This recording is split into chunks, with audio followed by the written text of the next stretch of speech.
Now, the one video that I don't want to make, unfortunately, are the environmental chemistry ones because they end up leading to just having to memorize heaps and heaps of stuff, which is unfortunate.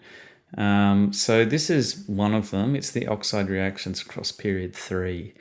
So we'll learn about amphoteric and amphiprotic when we do acids and bases. So the aluminium's not in here, but the aluminium oxide, when it reacts with water, can be both acidic and basic. So the main gist for this one is that the metal oxides, when they react with water, give bases.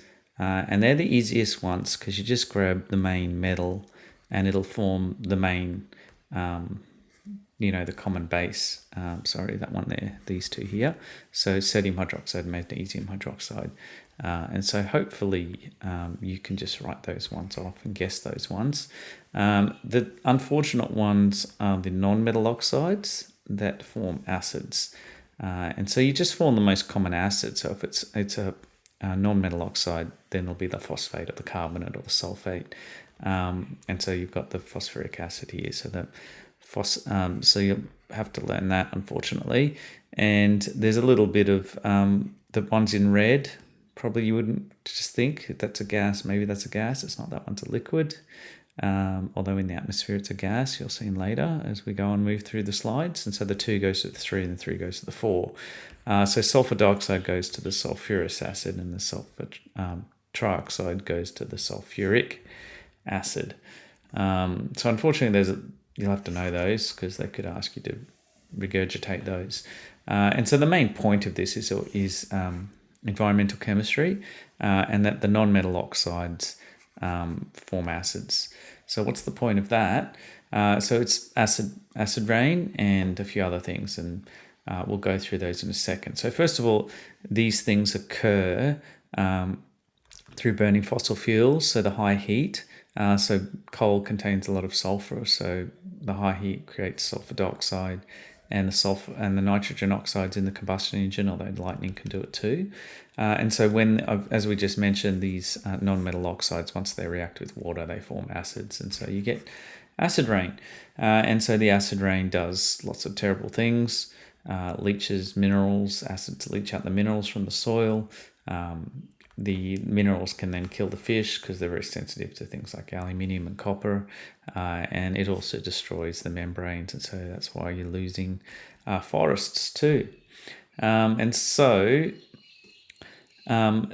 Unfortunately, there are reactions to learn. So this one's not too bad, just forming the sulfur oxides, and this is repetitious, but it's now a gas. So of those reactions that I mentioned before, to get the sulfurous and the sulfuric acid. This one's the extra one that you've got to add in there now.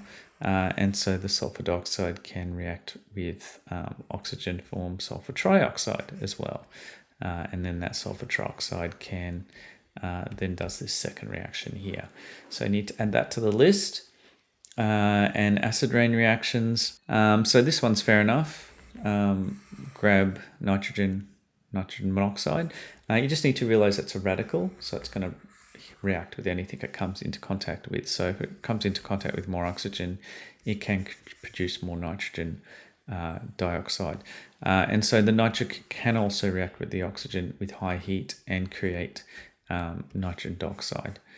So in the end of the day, we've got more nitrogen dioxide that reacts with the water to make nitrous acid and nitric acid, and the nitrous acid can form that as well.